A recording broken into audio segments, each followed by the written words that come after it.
श्री गणेशाय नमः. श्रीपाद श्रीवल्लभ स्वामिन्य नमः. ओम नमो भगवते श्री गोपाल बाबाय नमः. श्री गोपाल बाबा महाराज आश्रम पिठापूर प्रकाशित श्रीपाद श्रीवल्लभ संपूर्ण चरित्रामृत अध्याय 45. काशीत श्रीपादांचा निवास. आमचे दुपारचे जेवण आटोपताच श्री भास्कर पंडित सांगू लागले, बाळानो, श्रीपादांची लीला अतर्क्य असते. त्यांनी काशी नगरीत अनेक महापुरुषांना आशीर्वाद दिला आणि त्यांना हवा असलेल्या योग शक्ती व सिद्धी प्रमाद रूपाने दिल्या. श्रीपाद ऋषीवृंदाला म्हणाले, मी नरसिंह सरस्वती नावाने पुन्हा अवतरेल. मी पिठिकापुरात अंतर्धान पाहून सरळ काशीत येण्याचे महत्त्वाचे कारण आहे की हे महापुण्य क्षेत्र आहे. इथे ऋषीवृंदांचा निवास असतो. मी इथे रोज गंगा स्नानासाठी योग मार्गाने येईल. नरसिंह सरस्वती अवतारात मी इथेच संन्यास दीक्षा घेईल. पुढच्या शतकात गृहस्थी जीवांना क्रियायोगाचा बोध करण्यासाठी श्यामाचरणाला म्हणजे लाहिरी माहेश्वरला इथे जन्म घेण्याचा आदेश देत आहे. हनुमंत येत्या युगाचा ब्रह्मा होणार. त्याला श्यामाचरणाजवळ पाठवेल व ते हनुमंताला क्रियायोग दीक्षा देतील, हे सत्य आहे. हनुमंताला सीता, राम, लक्ष्मण, भरत, शत्रुघ्न रूपात दर्शन देणे. श्रीपाद श्रीवल्लभ योग मार्गाने बद्रीवनात पोहोचले. ऋषीवृंदही त्यांचेच अनुकरण करत तिथे पोहोचला. तिथल्या नरनारायण गुहेत श्रीपादांनी अनेकांना क्रियायोग दीक्षा दिली. तिथून सर्वच जण 12 कोस दूर असलेल्या उर्वशी कुंडाजवळ आले. ऋषीवृंदांनी गंगेत स्नान केले. 5000 वर्षांपासून तपोदीक्षित असलेल्या सर्वेश्वरानंद महायोग्याला श्रीपादांनी आशीर्वाद दिला. तिथून सर्वच जण नेपाळला गेले. तिथल्या एका पर्वतावर रामनाम ध्यानात मग्न असलेल्या हनुमंताला श्रीपादांनी राम, सीता, लक्ष्मण, भरत, शत्रुघ्नसह दर्शन दिले. नंतर ते हनुमंताला म्हणाले, बेटा, अग्निबीज असलेल्या राम या मंत्राचा किंवा नामाचा तू किती कोटी जप केलास त्याचा हिशोबच लागत नाही. अत्यंत स्वल्प काळात देखील तू राम ह्या बीजमंत्राचा उच्चार करत असतोस. तुझ्या नामाचा जपाचा हिशोब लिहिताना चित्रगुप्तपण चकित होत आहे. महाशून्य व महाअनंत काळात पण तुझा कोट्यानुकोटी राममंत्र जप सुरूच असतो. त्यामुळे तू कालातीत आहेस. तुझं वय किती असेल याचा हिशोब लिहिणे चित्रगुप्तालाही शक्य नाही. या कलियुगात तू एकदा अवतार घ्यावा. इंद्रिय प्रवृत्ती शांत करण्यास तू समर्थ असल्यामुळे तू साई नावाने विख्यात होशील. राम बीज महिमा. त्यावर हनुमंत म्हणाले, प्रभू, राम बीज म्हणजे अग्निबीजच. मला अग्निसिद्धी मिळाली हेही खरे आहे. मी अग्नियोजनात परिपूर्ण झालो हेही खरे आहे. देहबुद्धीने मी दास आहे. जीवबुद्धीने मी तुमचा अंश आहे.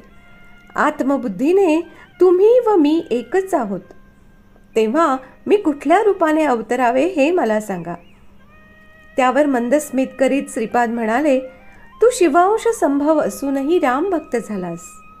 छान. अरबी भाषेत अल म्हणजे शक्ती व अह म्हणजे शाक्त. त्यामुळे अल्लाह म्हणजे शक्तिधारी व तेच शिवशक्ती संयुक्त रूप. इतके दिवस जानकी वल्लभ रूपात माझी आराधना केलीस. आता म्लेंच जातीला मान्य व योग्य असलेल्या अल्लाह या नावाचे स्मरण करीत शिवशक्ती रूप असलेल्या माझी आराधना कर. तेव्हा हनुमंत म्हणाले, प्रभू, त्रेतायुगात भारद्वाज मुनींनी सावित्रू काठक चयन केले होते हे मला माहीत आहे. त्यावेळी दिलेल्या वचनानुसार तुम्ही भारद्वाज महर्षींच्या कुळात जन्मलात हेही माहिती आहे. कुठल्याही परिस्थितीत मी तुमच्यापासून वेगळा होऊ इच्छित नाही. तुमचेच गोत्र माझे गोत्र झाले पाहिजे. मी तुमचे बाळच आहे ना. श्रीपाद हनुमंत संवाद. त्यावर श्रीपाद म्हणाले, बेटा, तुझा देह भारद्वाज कुळात राहो. हनुमंत म्हणाले, अल्ला मालिक म्हणजे अल्लाच यजमान. श्रीपादांनी हनुमंताला मिठी मारली व ते म्हणाले, हनुमंता, देहबुद्धी सोड, तू माझाच अंश आहेस. हनुमान म्हणाले, प्रभू, मी तुमचा अंश आहे हे मान्य करतो, परंतु अंश अवतार या भूमीवरचे त्यांचे काम संपले की मूलतत्वात लय पावतात. तेव्हा अंश अवतारांना तशी ओळखच नसते. त्यामुळे मी धारण करणारे अंश अवतार मूलतत्वात निरंतर मिसळले तरी तुमची आदी मूलतत्वातील शक्ती संपदा मला मिळावी. श्रीपाद म्हणाले, बेटा हनुमंता, तू फार बुद्धिमान आहेस. जे शक्ती प्रभाव माझ्यात आहेत ते सर्व तुझ्यात पण राहोत. मी नरसिंह सरस्वती रूपात श्रीशैल येथील कर्दळी वनात गुप्तपणे 300 वर्षे योग समाधीत राहीन. नंतर प्रज्ञापुरात स्वामी समर्थ म्हणून विख्यात होईन. ते शरीर सोडण्याची वेळ आल्यास साई रूपाने तुझ्यात अवतरेन. मीच तुझ्या रूपाने अवतरलो हे स्पष्टपणे प्रकट करीन. तू माझ्या समर्थ सद्गुरू अवतारानेच विख्यात होशील. हनुमंत म्हणाले, प्रभू, देहबुद्धीने तुमचा सेवक असल्यामुळे अल्ला मालिक असे म्हणतच संचार करणार. जीवात्म बुद्धीने तुमचा अंश असल्यामुळे गुरुस्वरूपात प्रवर्तन करीन. पण श्रीचरण दत्तप्रभूच ना, मग तुझ्यात व माझ्यात अंतर असणे योग्य आहे का? मीच तुम्ही व तुम्हीच मी बदलल्यास अद्वैत सिद्धी होईल ना. म्हणून तुम्ही मला दत्त सायुज्य प्रसाद द्यावा. श्रीपादांनी कालपुरुषाला त्यांच्यापाशी येण्याचा आदेश दिला. कालपुरुष हात बांधून श्रीपादांच्या समोर उभे राहिले. श्रीपाद त्यांना म्हणाले, कालपुरुषा, हा हनुमंत तुझ्यापेक्षा मोठा झाला आहे. तो कालातीत झाला आहे. याला माझे सायुज्य देऊ इच्छितो. याला नाथ शब्द पण देत आहे. आतापासून हा साईनाथ म्हणून बोलवला जाईल. उद्या दत्त जयंती म्हणून मी हे निर्णित करतो. तेव्हा हनुमंताचे चैतन्य त्यानुसार बदलवून दत्त स्वरूप करावे. सर्व ऋषीवृंद आश्चर्याने स्वामींकडे बघतच राहिला. इतक्यात हनुमंताच्या शरीराचे कण न कण विघटित झाले. त्यातून अनुसया माता अवतरित झाल्या. त्या श्रीपादांना पाहून म्हणाल्या, बेटा कृष्ण कन्हैया, किती नटखट बाळ आहेस रे दत्ता. तुला जन्म देताना लौकिकरित्या प्रसव वेदना व्हायला हव्या होत्या. मातेच्या त्या आर्त वेदनेतही एक वेगळेच माधुर्य लपलेले असते. पण तू कुठल्याही वेदना न देताच जन्मलास. पण आता या मातेला प्रसव वेदनेचे माधुर्य अनुभवण्याचा संकल्प केला आहेस असे वाटते. असे माझ्या पोटात खूप दुखत आहे. माझ्या समोरचा तू पुन्हा माझ्यात गर्भस्थ होऊन पुन्हा जन्म घेणार की काय? काय रे हे, काय ही वैष्णवी माया? श्रीपाद म्हणाले, आई, पुत्राने आई वडिलांची धर्मबद्ध इच्छा पूर्ण करावी. तुझ्या गर्भात हनुमंत आहे. त्याला माझी सायुज्य स्थिती देत आहे. थोडक्यात माझ्या मायेने मीच पुन्हा तुझ्या गर्भातून जन्म घेत आहे. थोड्या वेळाने त्या मातेच्या वेदना वाढल्या.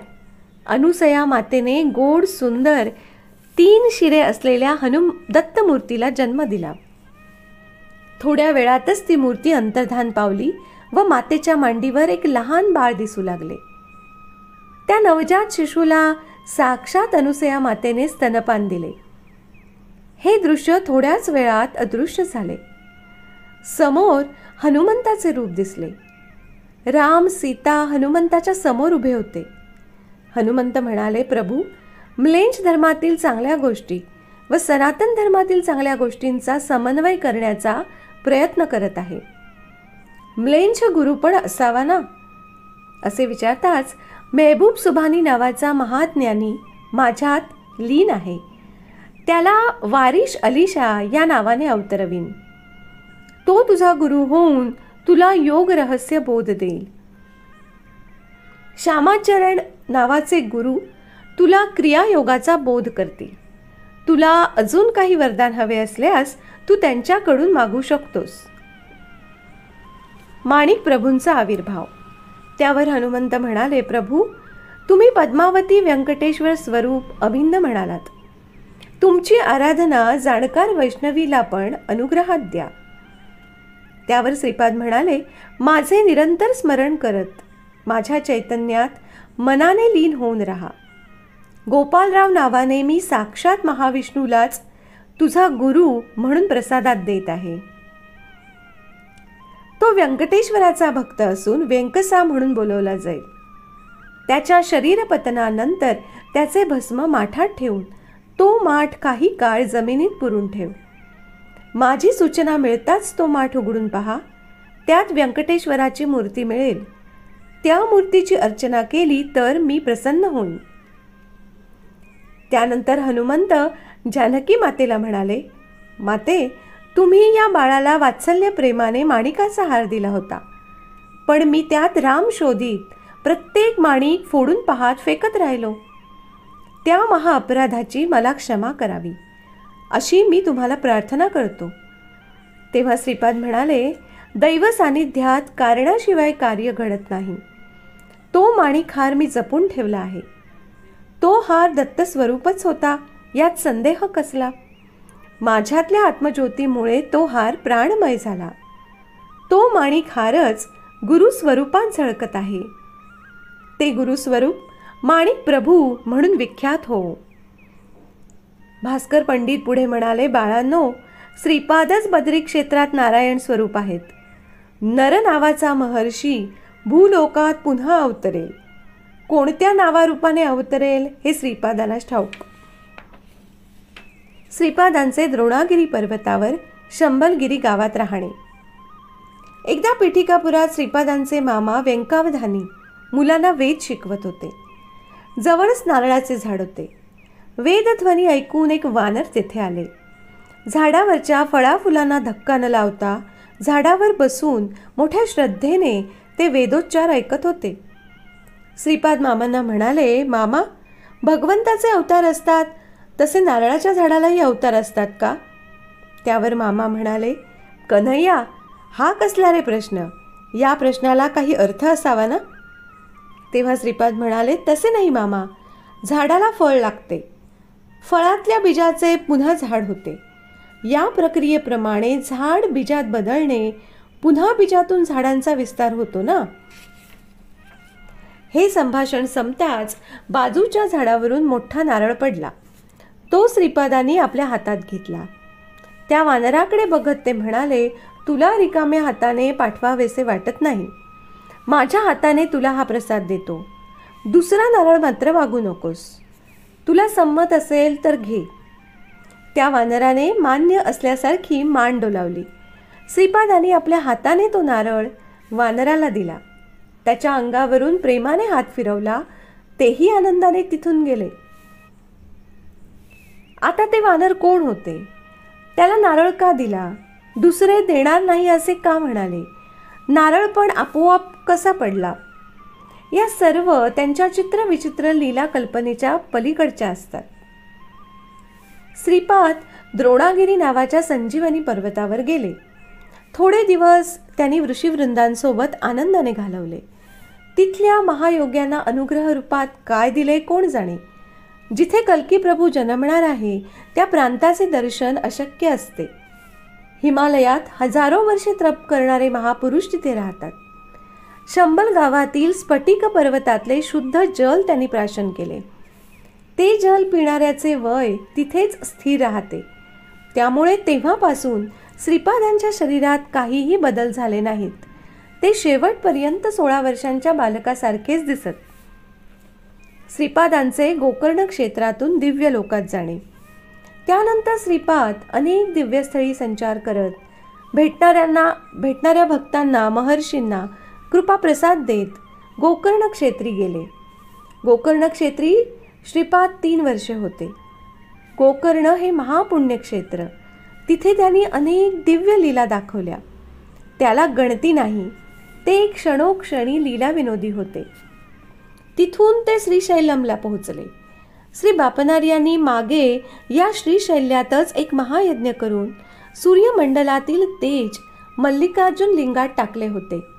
या शक्तिपातामुळेच श्रीपाद श्रीवल्लभांचा अवतार झाला. श्रीशैल्यमहून ते योग मार्गाने शरीरासह महाअग्निगोलक सदृश होऊन सूर्यमंडलात गेले. तिथून ध्रुव नक्षत्रात, तिथून सप्तर्षी मंडलात, तिथून आर्द्रा नक्षत्रात श्रीशैल्यमला जाऊन 4 महिन्यांनी परत आले. आर्द्रा नक्षत्रातून आलेल्या महर्षींच्या इच्छेनुसार त्यांनी दिव्य ज्ञानाने एक नवीनच योगाचा प्रबोध केला. श्रीशैल्यम मधील सिद्ध पुरुषांचाही त्यात समावेश होता. सिद्ध पुरुषांना बोध करून त्यांनी आर्द्रा नक्षत्रात पाठवले. त्यांच्या कार्यक्रमाचे वर्णन करणे कठीणच आहे. ते अनंत कोटी ब्रह्मांडाचे एक प्रभू आहेत. काही काळानंतर ते कुरवपूर नावाच्या दिव्यस्थळी पोहोचले. श्रीपाद श्रीवल्लभांचा जय जयकार असो. अध्याय 45 संपूर्ण.